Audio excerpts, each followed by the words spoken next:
Mrs. K, this podcast is getting more serious and serious kasi pabigat ng pabigat ang ating mga guests, di ba? Tama ka dyan, Mr. K. Kaya sa mga viewers natin at sa mga sumusunod po sa aming podcast, tuloy lang po tayo. Kaya tara! Let's talk! Tara! Let's talk! Tara! Let's talk! Guys, are you ready? You better be.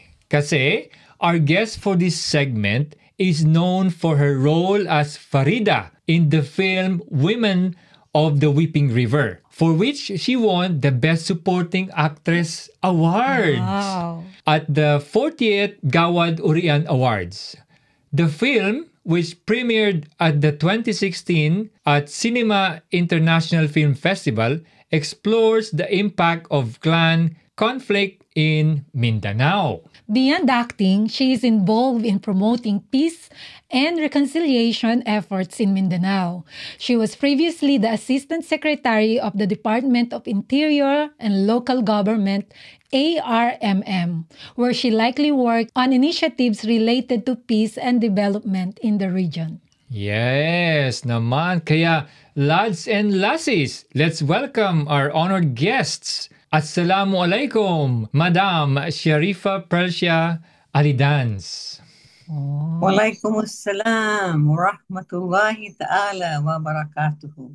Yes, Thank you naman. for the invite. We are so happy, we're glad na pinaunlakan nyo ang aming invitasyon para magkausap-usap tayo dito sa aming podcast. Parang ang sa atin kasi, Mrs. K, gusto natin na yung ating mga kababayan, mga fellow Filipinos, malaman din kung ano talaga, parang sabihin na nating backbone din ng history ng Philippines na it is not really known now. Parang medyo natatakpan na pero syempre, ang ating guest sa ngayon, masasabi natin na expert siya sa when it comes to Mindanao history. Masarap na mapakinggan from someone na na-experience yung life doon sa Holo-Solo, which is talagang she's originally from Holo-Solo. This is really interesting sa ating lahat, especially sa mga taga-Luzon na kagaya ko, na lumaki, nag-aaral, pero kulang ang kaalaman ko about Holo-Solo, about Muslim sa ating bansa. Madam Sharifa Persia, why don't we start po? So, yung sa ating, sabihin nating, yung buhay po ninyo noon sa Philippines and sabihin na natin yung siguro umpisa natin sa yung ancestors ninyo, yung papaano ba? I'm a product of the North and the South. My paternal grandfather was an Egyptian, actually originally an Arab. And then he was born in Medina, and then his family migrated to near Damyat, Alexandria, Egypt. And he studied Sufi. He became a Sufi missionary. But at the end of the 19th century, came down to Sulu. And then my maternal grandfather was from Pangasinan. Okay. He studied at the Mangatarem Elementary School and the Philippine School of Arts and Trades and the Muñoz Agricultural School, the forerunner of the Central Luzon State University now. And he was one of those who volunteered because in 1916, the American superintendent in Sulu wrote the letter to the American superintendent in Central Luzon asking for a teacher who was a jack of all trades. And so my grandfather volunteered. So he went down and became a teacher in 1917. And in those days, by the time you would know that in 1898,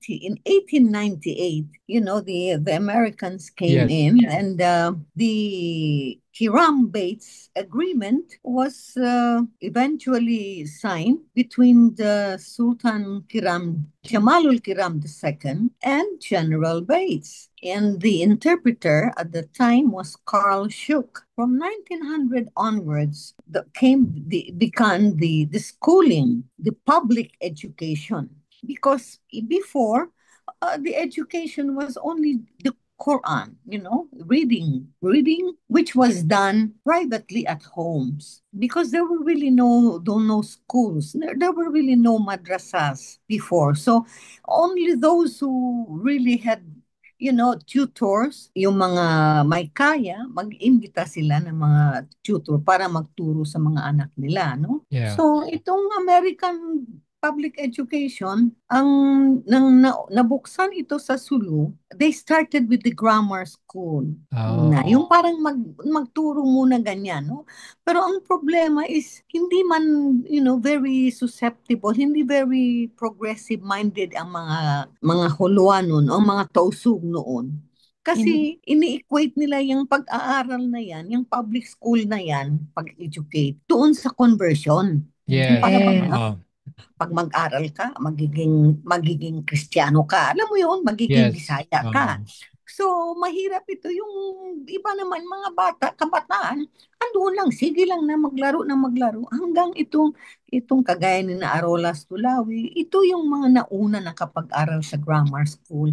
Hanggang umabot lang siya ng mga 16 years old. Naging teacher kasi noon, biro mo, pag nakatapos ka ng grade 6, magiging teacher ka na. Kasi ang very basic lang pinag-aaralan nila noon was reading, writing, and arithmetic. No? Yung tatlo lang, basic. But a graduate of a grade 6 could speak good English. Yeah. Hardly ngayon.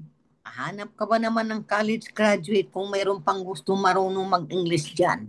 Hindi naman sinasabi natin lahat, pero ang nahihirapan tayo ngayon kasi lalo na yung mga kaaralan natin congested sa schools. Alam mo, there's so many students per room. So many students in per room, lalo na sa Sulu, no? Kasi nung nagkaroon, that was yung from the American. So noon, pag grade 6 ka, kaya ang problema ng Amerikano noon was paano nila imbitahin yung mga kababaihan. So what they did was they put up a dormitory for female, for female children.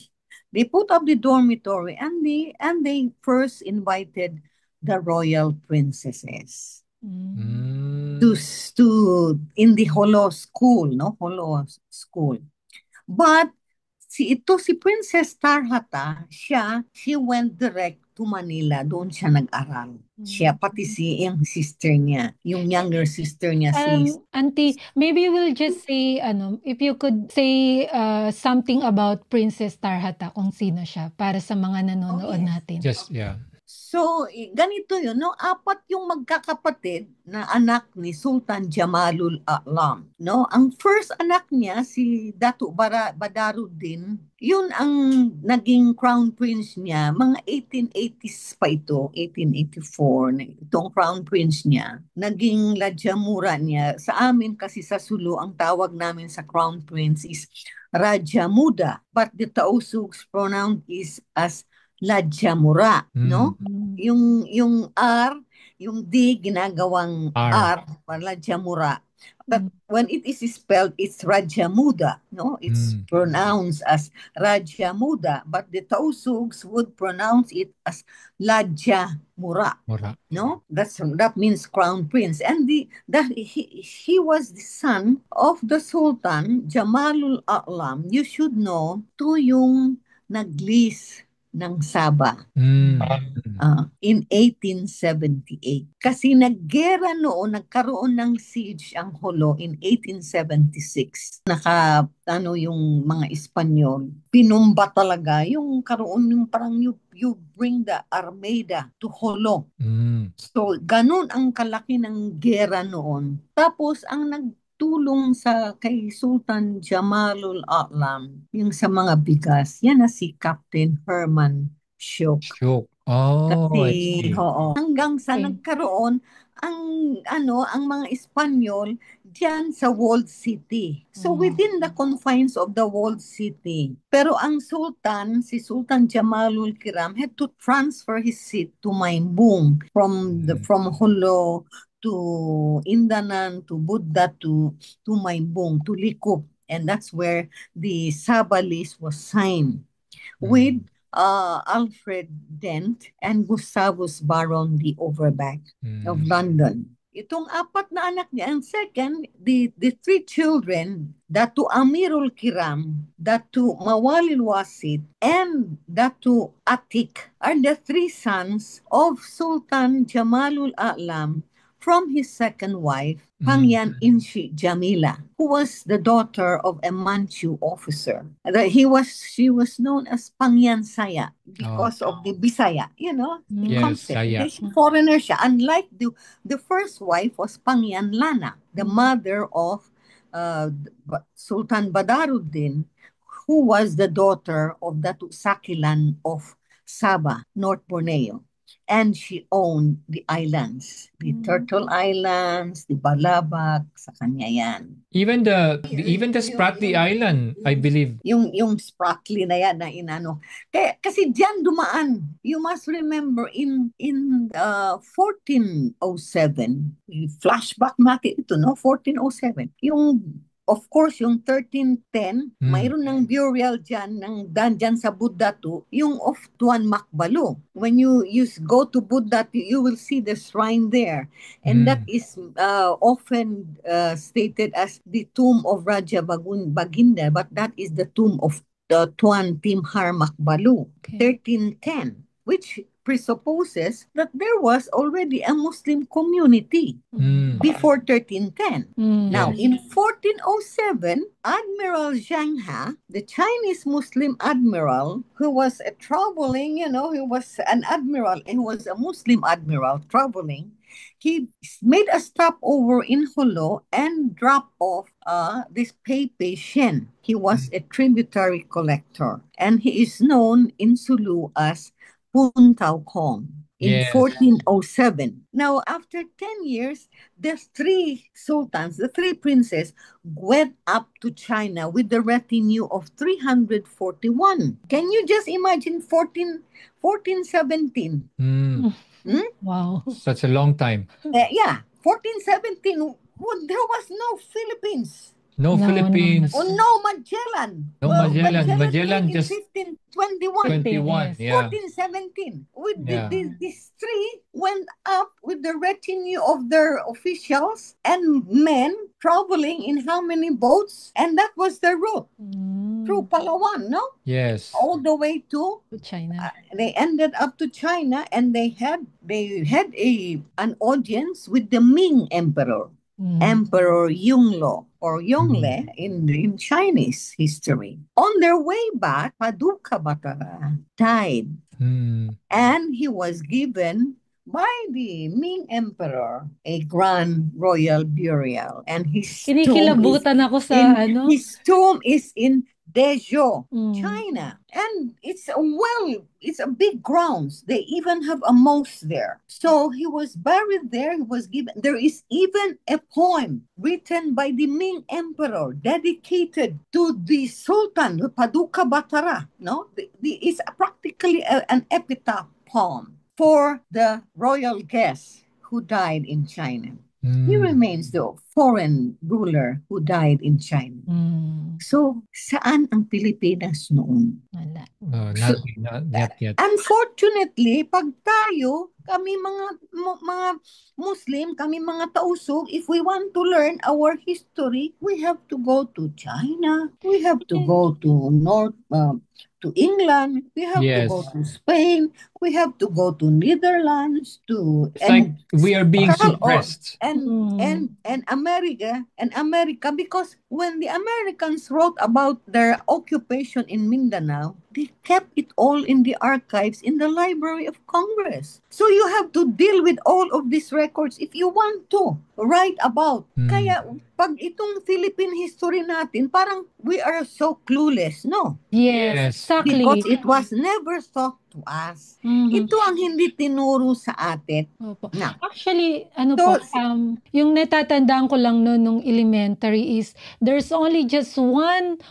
paragraph written doon sa history. So meron kasi tayong history book, no? Na I could still remember po sa book na yon is yung picture nung palasyo na nagiba. Yung palasyo yung the Astana. Opo, yun. I still can remember that po na yun lang na yung Holo-Sulu na Yun nga yung parang sinabi lang doon na ang tawag sa namumuno is Datu and then dayang-dayang yung princess. Natatandaan ko po yan na meron talaga, as in, isang paragraph lang siya doon sa history. Yun lang. Yan, hindi Never natin yan mentioned. kasalanan. Alam mo kung bakit? Nung sinulat yung Philippine history, yung nakaupo doon yung mga taga Manila lahat.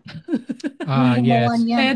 Oo. Pwede po. And Oh. maybe So, part of mabiblame mo ba naman sila na silang gumawa niyan? Siyempre, alam mo, pag ikaw writer, gusto mo ibida yung buhay mo, no? Yung ito kami, ganito. Na, yung tayo na noon pa, we were already a civilization.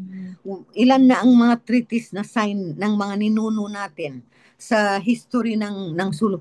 Ngayon na lang natin yan kinakalkal. Nauungkat. Yes. Kaya nga nilagay namin itong the Sulu Tawi-Tawi Cultural and Historical Society. Diyan sa Facebook. Yes. Just to educate people. Yes. I sat down with two other historians, si Professor Henry Solomon and Dr. Nur Saada of Tawi-Tawi. And I said, you have to put this on social media. Opo. Kasi matatakpan na po eh. Yes, para itong mga kabataan natin, especially not only the Tausugs, but the other rest of the Filipinos, para malaman nila, ay, mayroon pala yan sa kanila yan, ganyan pala yan, noon pa. Yes. Oo, yan, ginagawa. Nailagay na namin yan.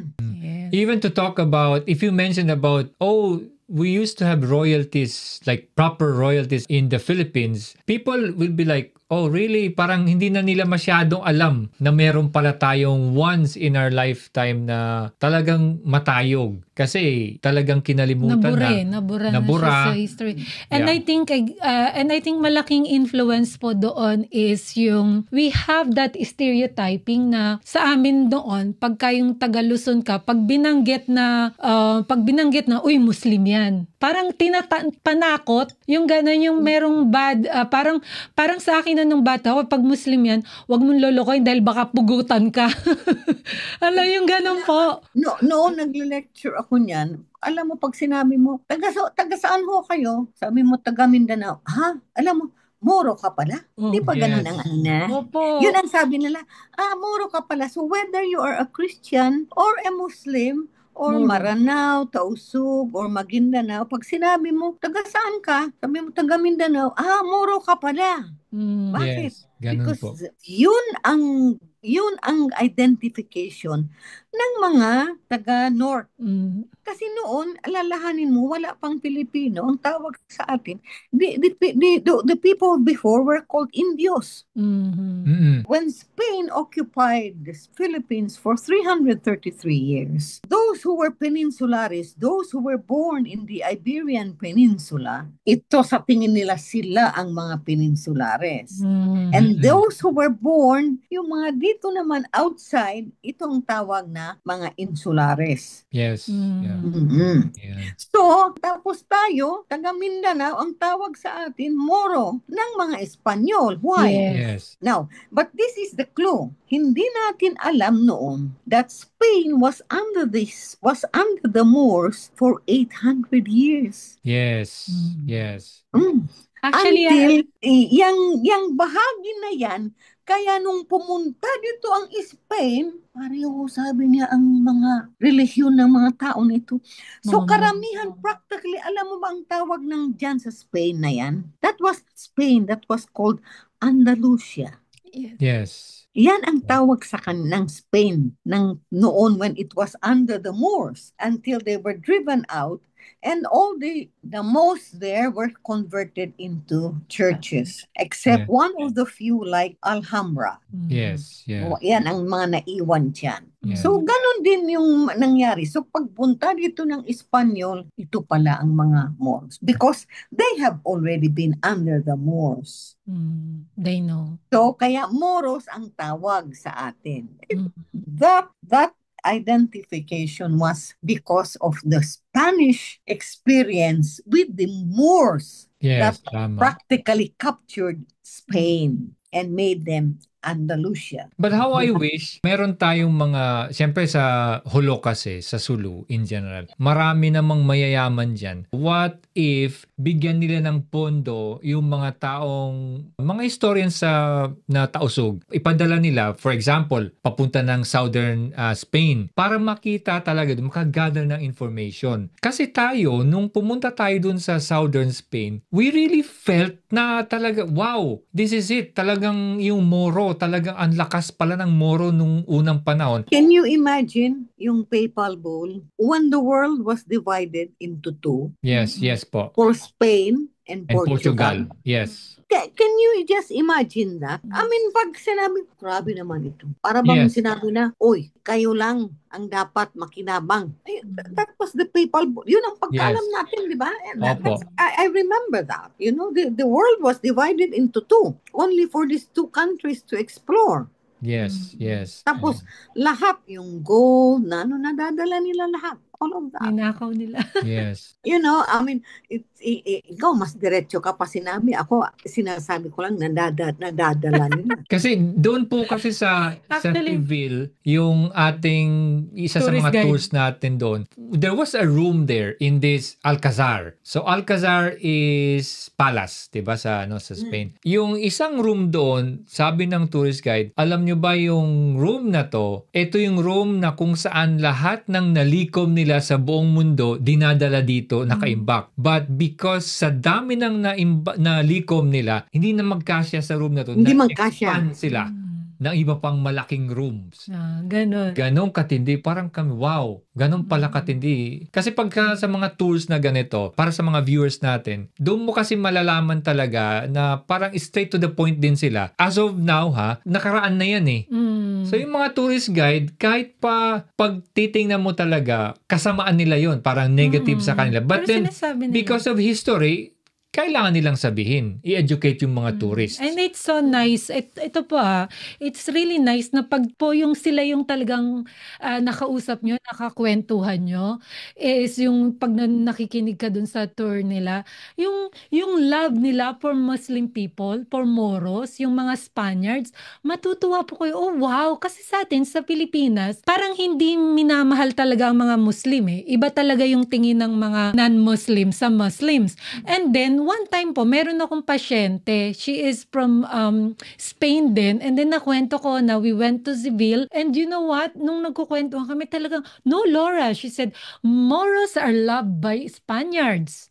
Sabi niya ganun. It was just because of the, is it Isabella? Yung king and queen nila, Isabella and Fernando. Sila yung talagang masama, sabing ganun ng Spanish sa akin. Pero sabi niya, Laura brought, anong pangalan nun? Yung Moors. mga Moors brought so much in Spain. Education, technologies, and everything. And there was a part of Spain or Andalusia, and yun yung part or central of learning.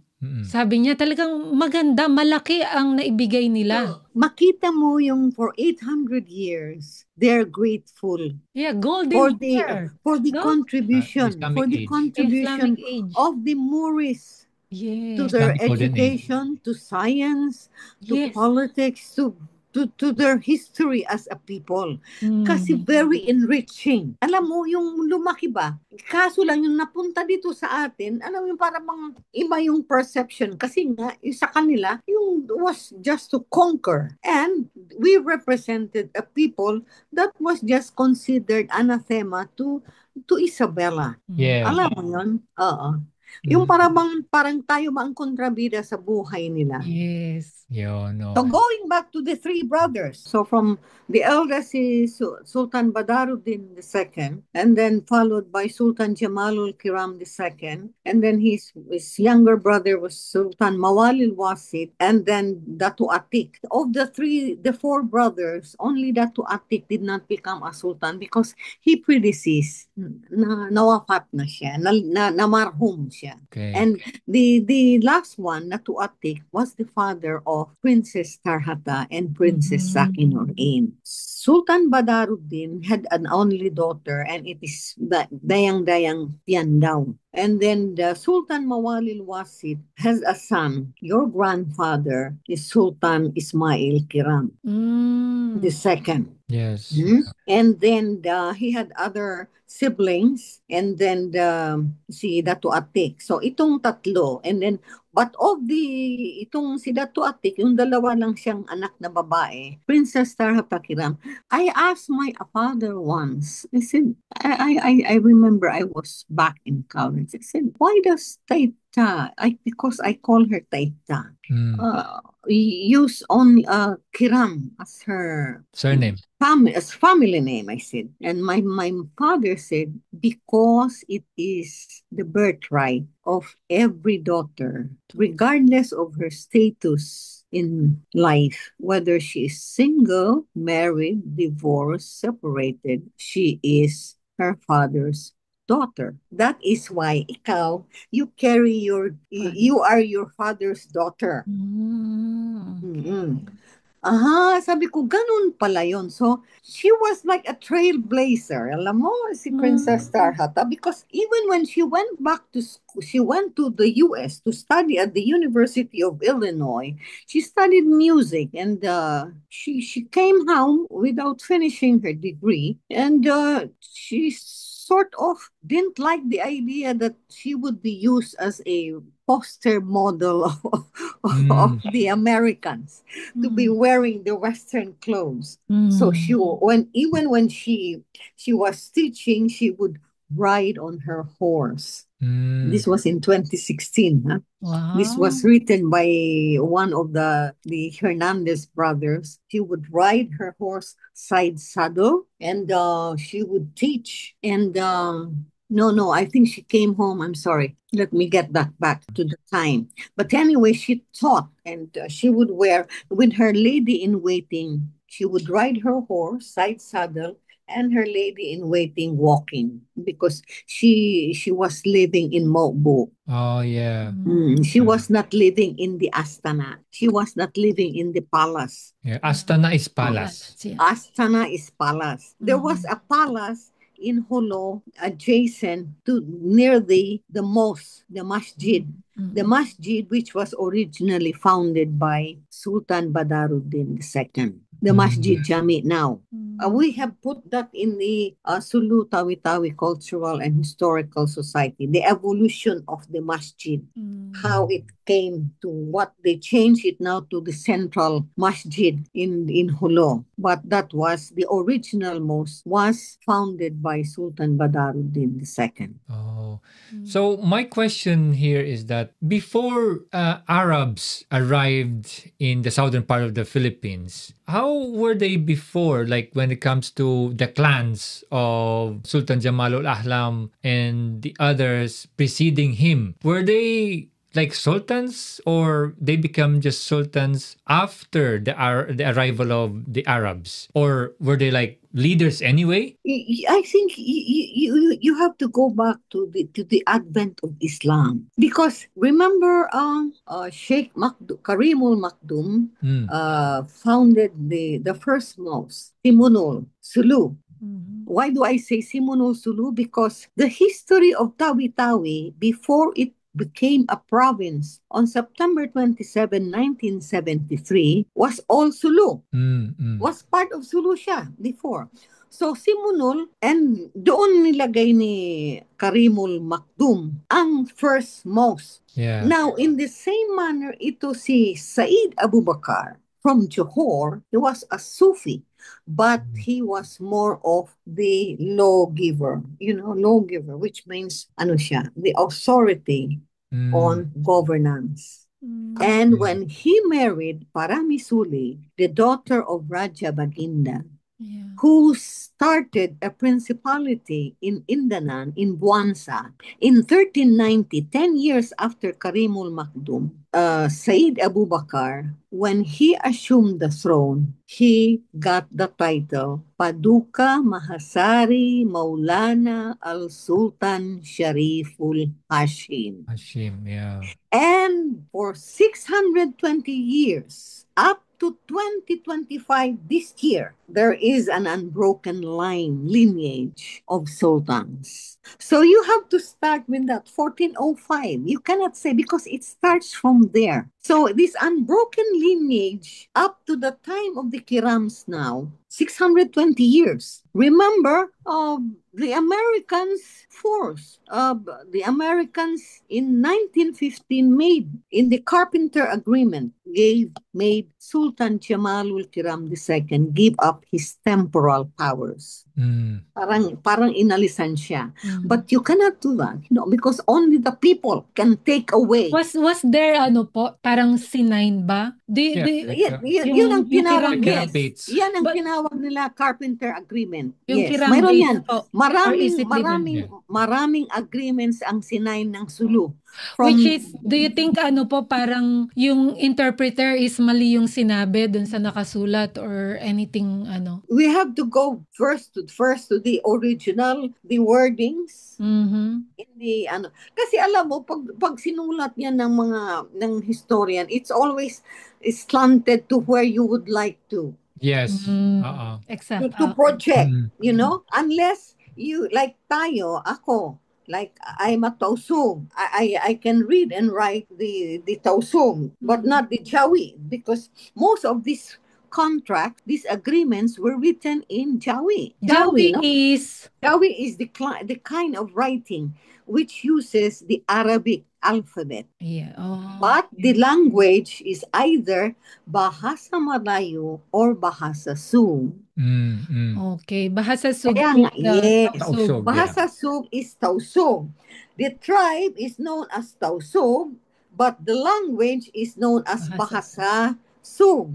Ito ang ang diferensya. From what Kailangan hatakin natin yun. From what I've gathered kasi, dun sa nabasa ko sa parang archive na yon, when the Americans took over the Philippines from the Spanish at that time, because the reality of it is that the Spanish at that time sold the Philippines for 20 million. Yes. Now, when Americans took over, they found out that the Spanish were not like in total control when it comes to the southern part of the Philippines. So the Americans found out that in the Paris, they found out that the southern part is not in total control by the Spanish. So what they did at that time, Americans went down south. They befriend the Sultan and then maybe lured to say, okay, sign the contract or something like that. Maybe like that. Because at that time, as far as I know, Tausugs, whenever you say something to them, they believe you. They don't need to write something because we trust people. And whatever they say, you should follow as well. So maybe along that line. Yeah. Alam mo sa atin sa Tausug, sinasabi natin, isa lang ang dila natin. So, minsan lang tayo magsalita. Alam mo yun? Yung, hindi ba masyadong maraming kwento o ano? Ganun nakita ng mga Amerikano niyan, ang confines ng area ng Spanish control was just the walled city. Yes. Walled City is in Zamboanga. Hindi, sa Hulo, merong ano doon. Merong Walled City talaga doon. May sa Zamboanga yan na yung sa Pilar, sa Port Pilar, no? Okay. Oo. Iba 'yon, yung sa yung port sa Pilar. Diyan nilagay isang sultan diyan, si Sultan Alimuddin. When he came back from Malacanang na nilagay siya ulit diyan sa port na yan. Kinulong siya doon. Kinulong siya diyan. Kinulong siya diyan. At tapos doon lang in that confines of the walled city. Okay. Bakit?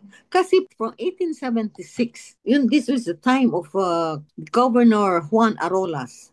The Spanish authorities was in a protracted war with the forces of Sultan Jamalul Kiram II. When he was not yet Sultan, his name was Datu Amirul. So, naggera noon kasi ang ginawa ng Spanish, they made Sultan Harun al-Rashid, who is a descendant of Datu Putong from another line, as the Sultan. Kasi pinapunta sila doon sa Malacanang. Ito si Datu Amirul, hindi pumunta. So, kung sino yung pumunta, si Datu Harun al-Rashid, he was a signatory of one of the previous agreements with Spain. Kaya he was favored siya. Oo. He took his oath doon sa Malacanang before Pinag-away din talaga, no? Administered by Sheikh Mustafa, who became his prime minister, his wazir. In 1887.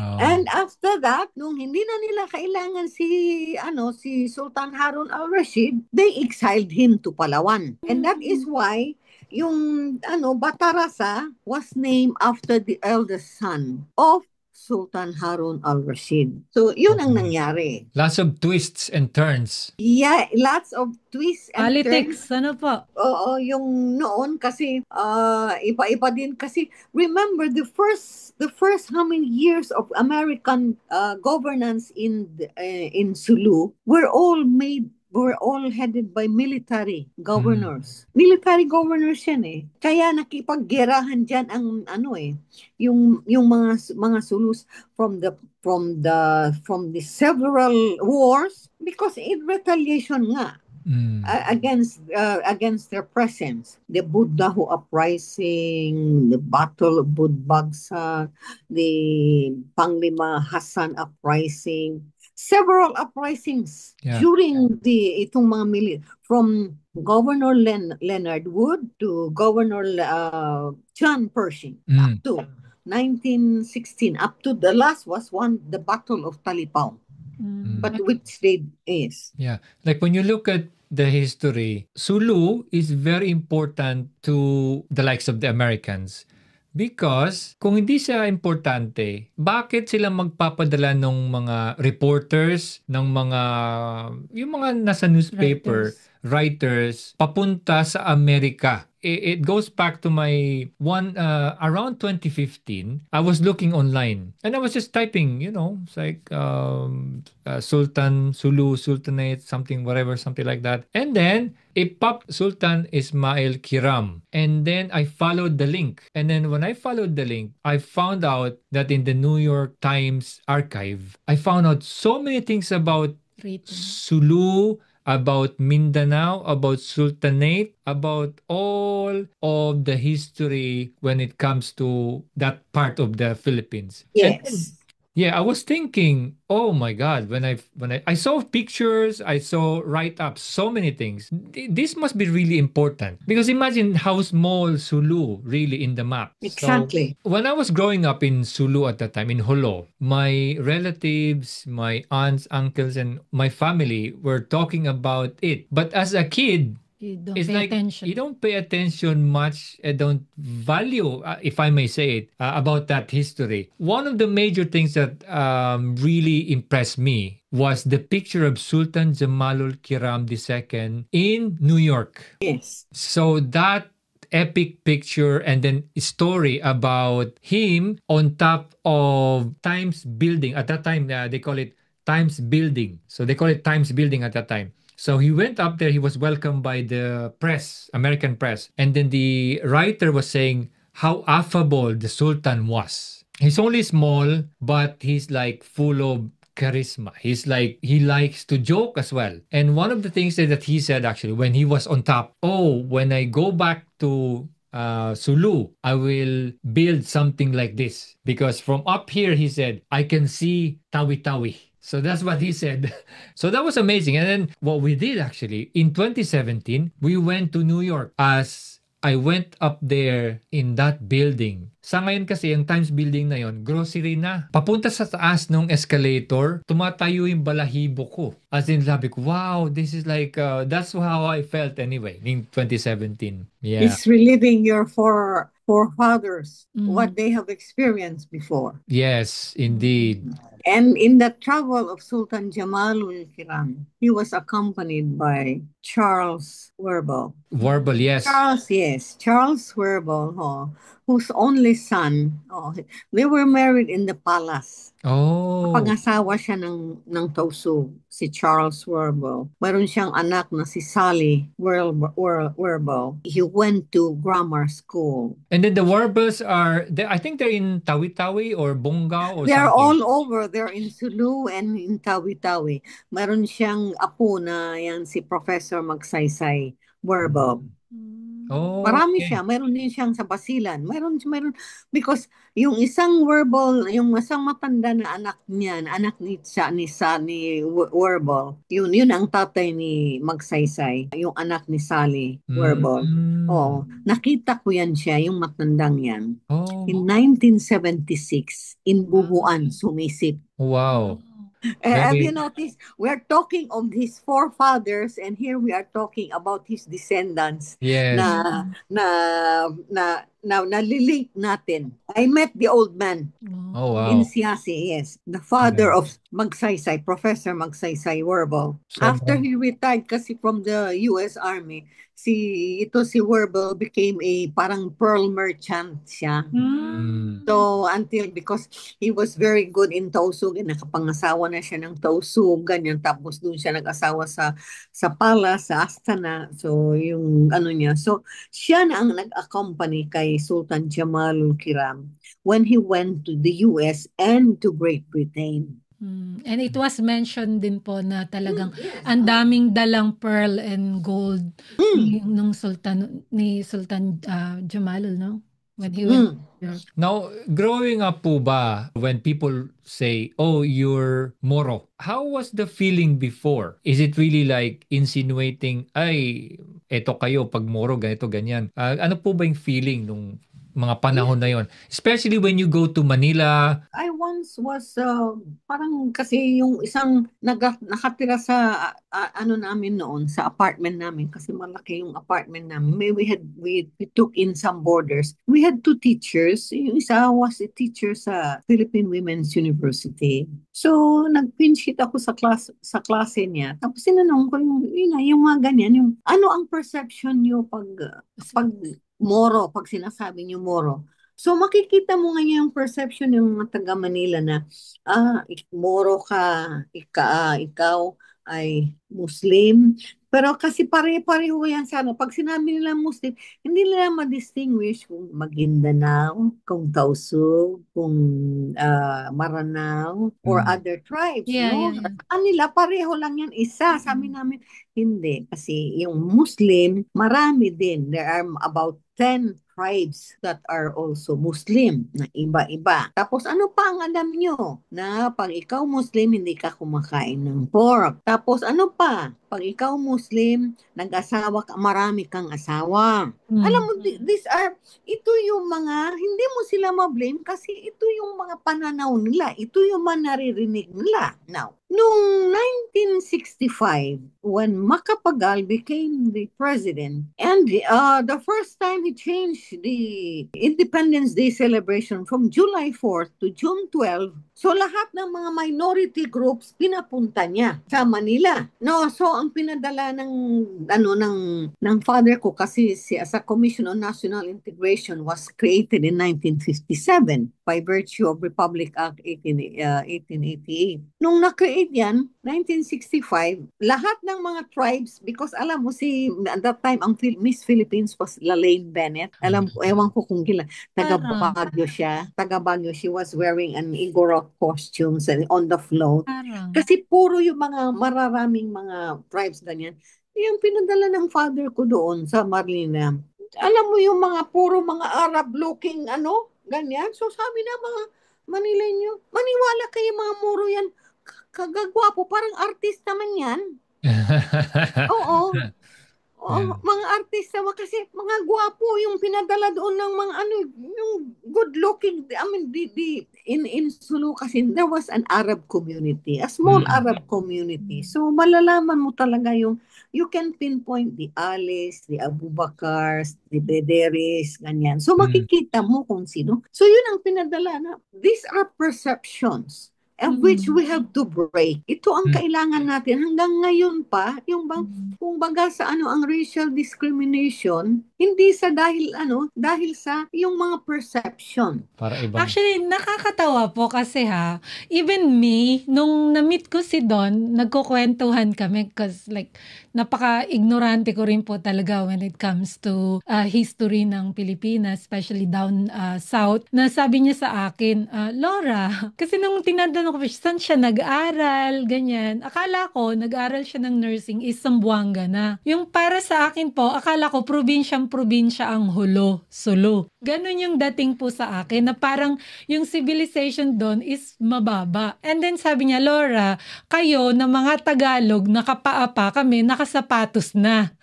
Yun yung sabi niya sa akin. Papunta pa lang sila, pauwi na tayo. Oo, yun yung sabi niya sa akin. May mga college kami doon, may mga ganito, ganyan, sabi niya. And then, nalaman ko yung nagkukwentuhan na kayo. Kumbaga, ako pa pala yung talagang probinsyana kaysa sa kanya. And it's not your fault. Alam mo yun? You're just one of those victims of the circumstances.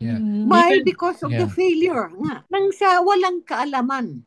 In fact, even when you look at Europe in general, mas nauna talaga yung mga Islamic Spain, mas nauna pa talaga sila na maging progressive kumpara dito sa whole Europe. Kaya nga sabi ko doon na yung Sulu, siya yung parang naging comparable siya sa Southern Spain. Kasi kung anong nangyari doon sa Southern Spain, parang nangyari din sa Sulu. Ganon yung tawag na Moro, Moors doon, at o kaya Moro. Tapos yung sinapit ng mga taga-Sulu, ganon din na para bang yung taga-North dahil nga sa pag-colonize ng mga Spanish na talagang ginawang masama. Ito pa tanong ko, Auntie sa tingin nyo, ano yung malaking factor? Bakit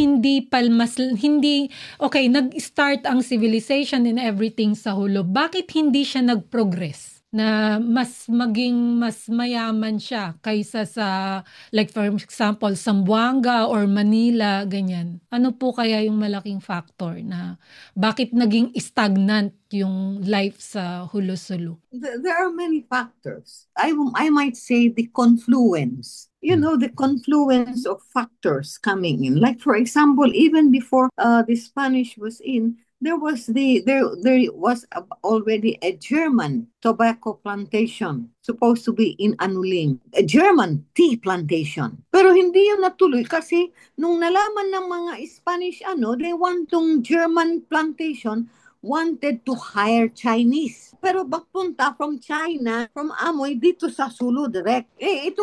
Yung governor dyan, yung Spanish governor dyan, at that time, gusto niya, wala silang hati. Kung mapupunta ang China direct doon sa Hulo, hindi sila wala silang kita ba? Alam mo yun? Politics na. Wala silang kita. So, kailangan sabi niya, magpunta muna from bago magpunta sa Sulu, kailangan magpunta yung mga workers, yung mga migrant workers, dyan muna sa Manila para for every head, mayroon silang kita. So, anyway, that Gumantong farm was short-lived. So, the confluence of events, plus yung palagi na lang nagigera. Terrorism, tingin niyo po yung terrorism, no? Yan din. Hindi. Well, in a way, because there was martial law. Yung kahirapan noon ng mga kasi marami underground ang mga Muslim students, tapos yung mga sundalo, pati ang mga maraming mga schools. We have itong sinatawag natin the structural violence inflicted on our educational system. We lost our school buildings, maraming nasunog. Paano? Kung naggera, doon magtakbo ang mga doon sa eskwela, masusunog ang eskwela, susunugin. So pag nasunog ang eskwela, paano mo i-rebuild yun? Mahirap. Kasi noon, the authority to purchase was in Manila. Imagine just to purchase a bulb, a government bulb. It was highly centralized. Before all of this, itong mga regions were created. Kaya mabuti na regionalized na yan para ang power. So all of this, the confluence of all of these factors contributed to the para bang it's not our own making, but these events before that was the situation. Can you just imagine? Very It hard. was very highly centralized. Auntie, kailan po kayo huling nakauwi ng Hulo? Oh, 2018.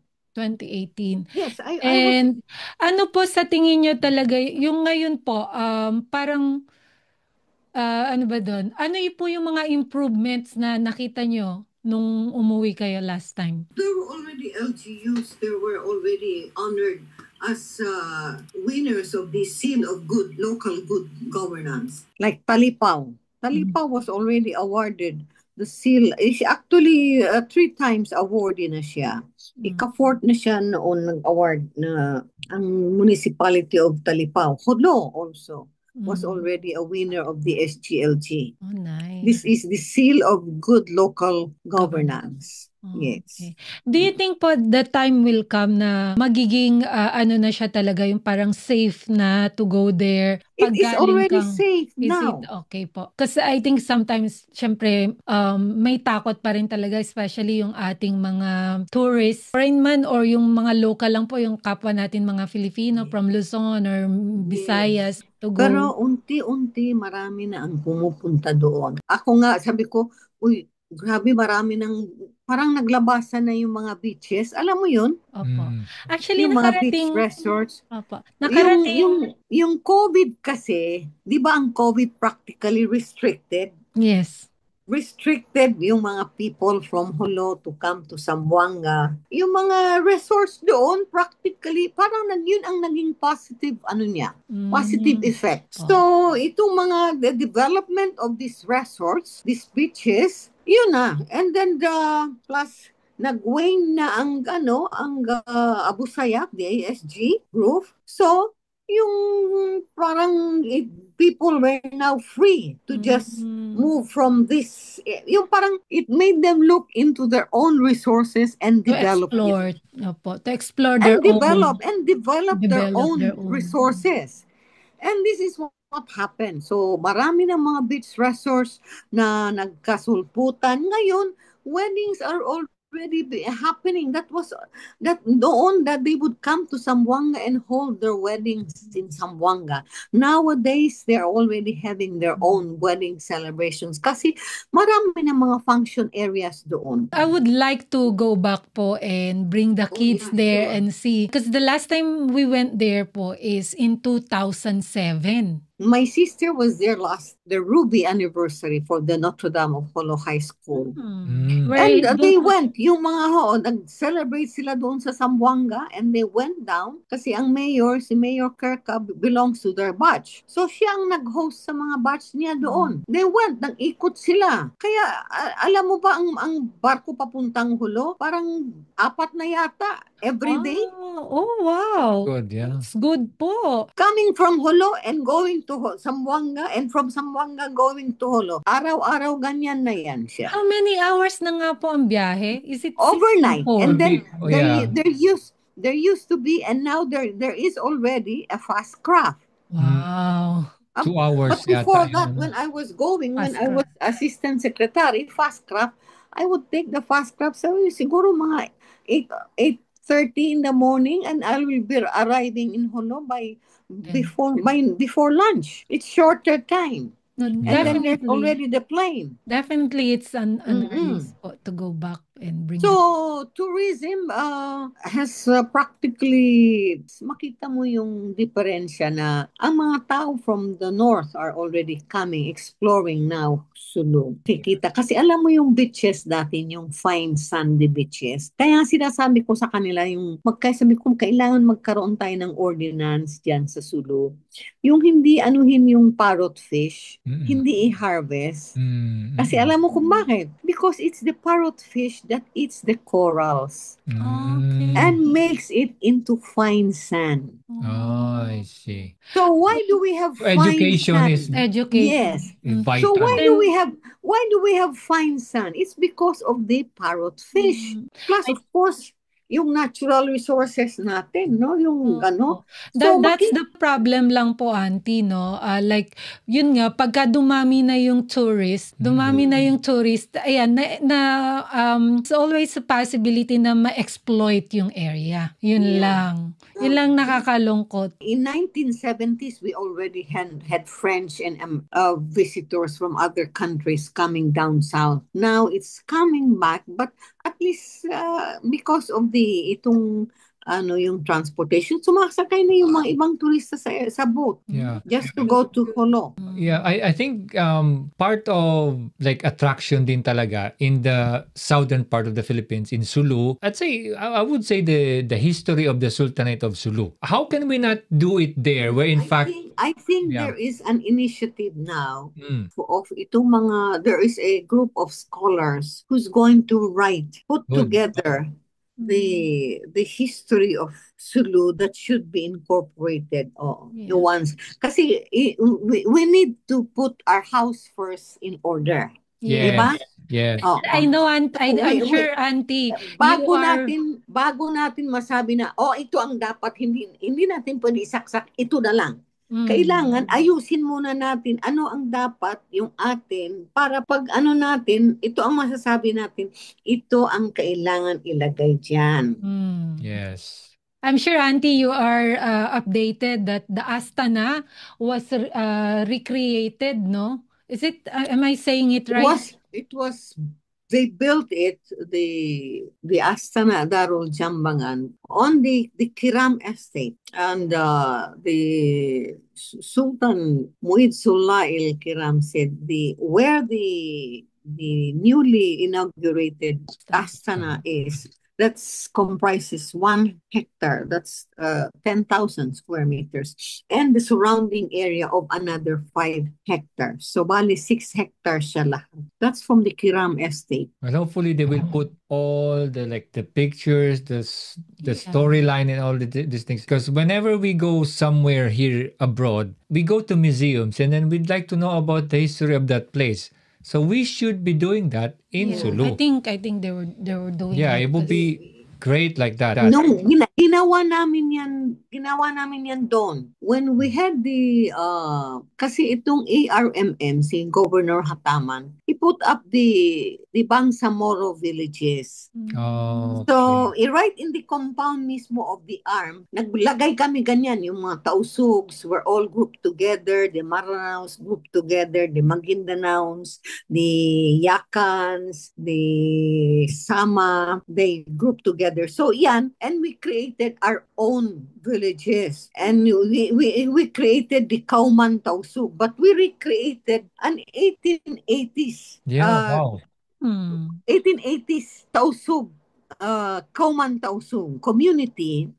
Yeah. It's all was made of bamboos. Oh, wow. So yung artisans, pinapuntan talaga because ang chieftain namin was the Secretary of the Department of Public Works and Highways. Ito si Secretary Emil Sadain. So nagpadala siya ng mga artisans and craftsmen from Sulu with bringing all those bamboos, ganyan. And we put up itong practically a village, all made of bamboos. Wow. We put up the Baisinug, we put up the Astana, the replica of the Astana, but it was made of bamboo. So we had the Kadday, the Langal, the Sama Panging house, the Tausug house, the Baisinug, the Langal, the stable, and all of that, including yung parang bentahan ng mga goods, ganyan. Alam mo ba, kami ang nanalo sa the first prize.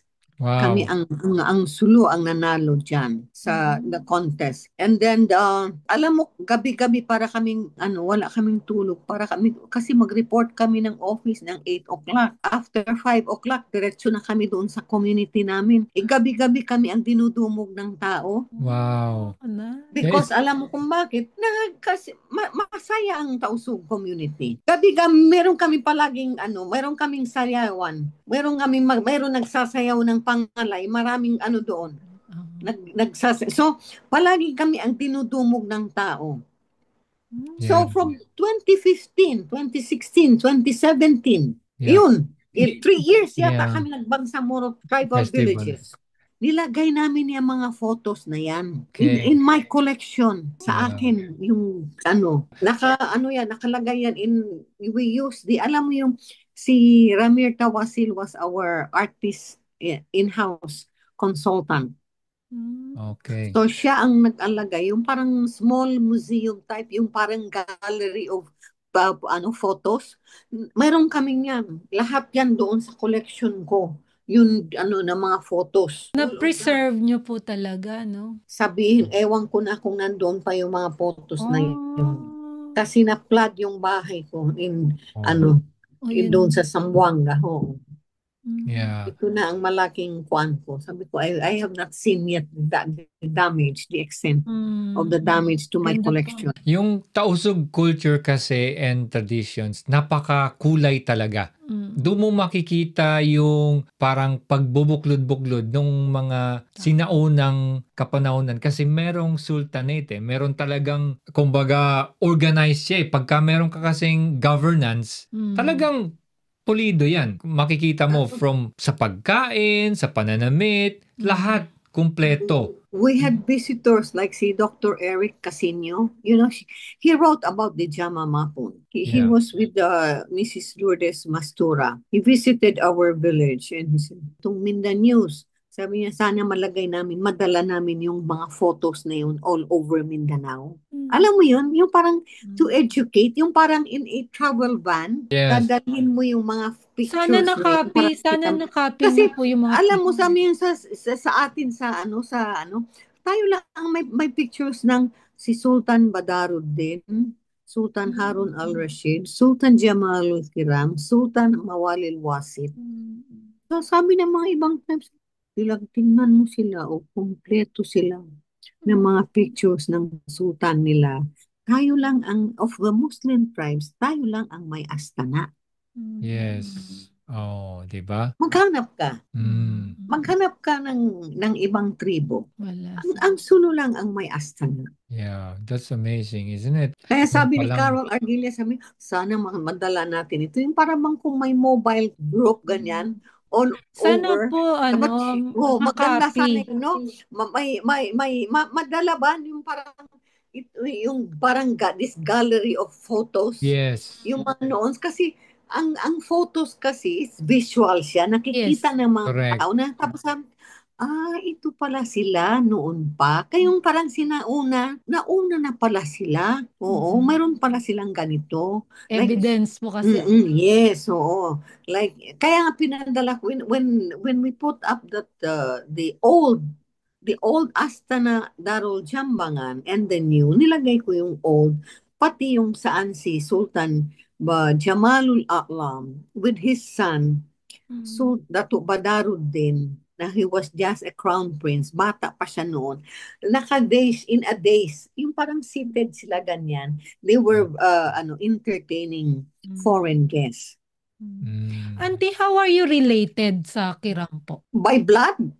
Po. I have no relation by blood. Wala po. But ang family lineage ko is from the prophet.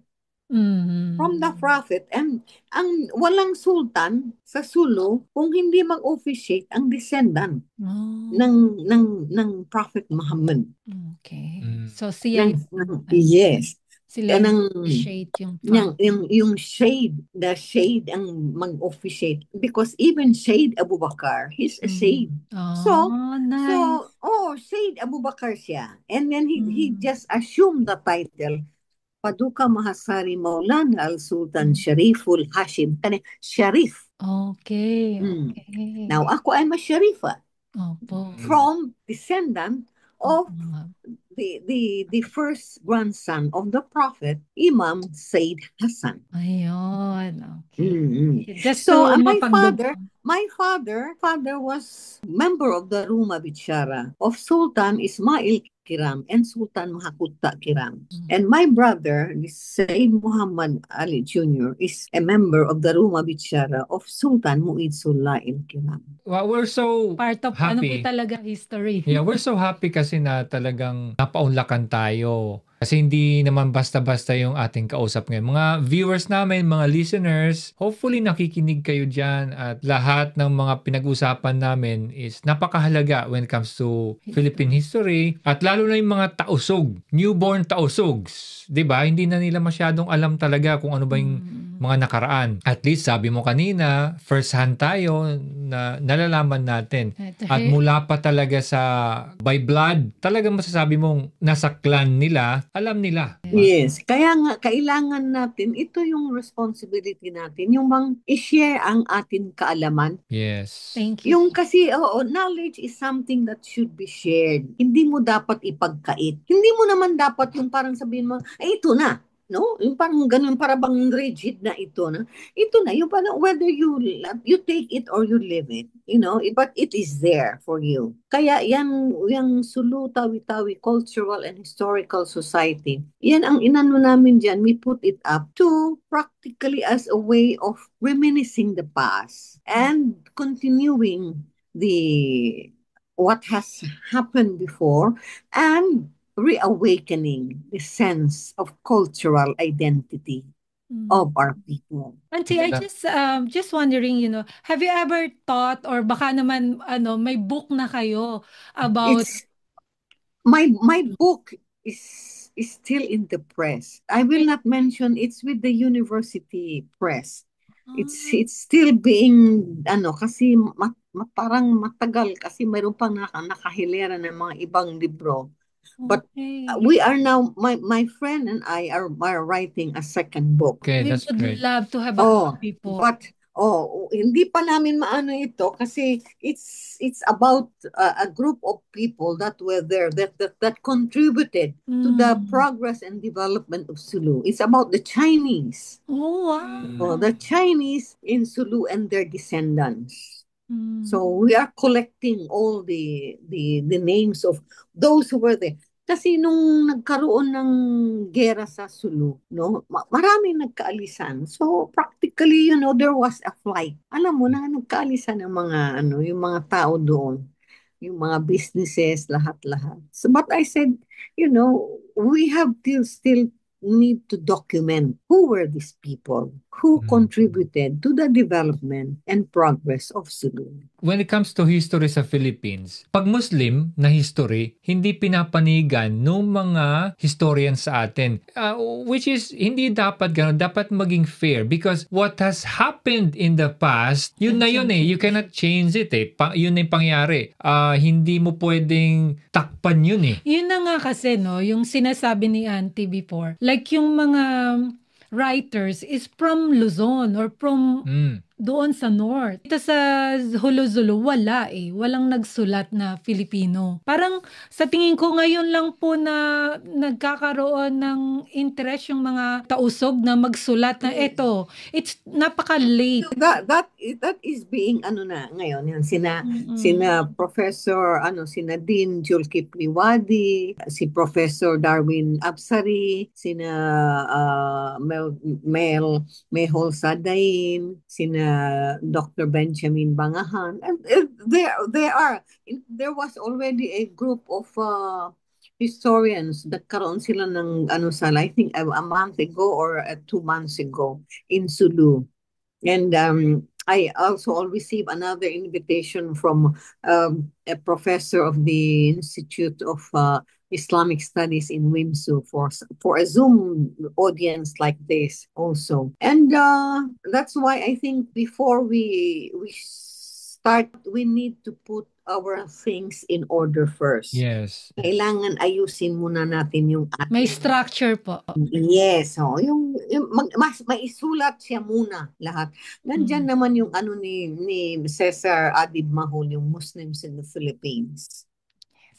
So magandang talakayan po ang ating We really enjoyed. We Yeah, really we learned enjoyed so it. much. Yes. No. Madami po Oh. kaming natutunan. So And hopefully yung ating mga manonood, marami din silang natutunan, and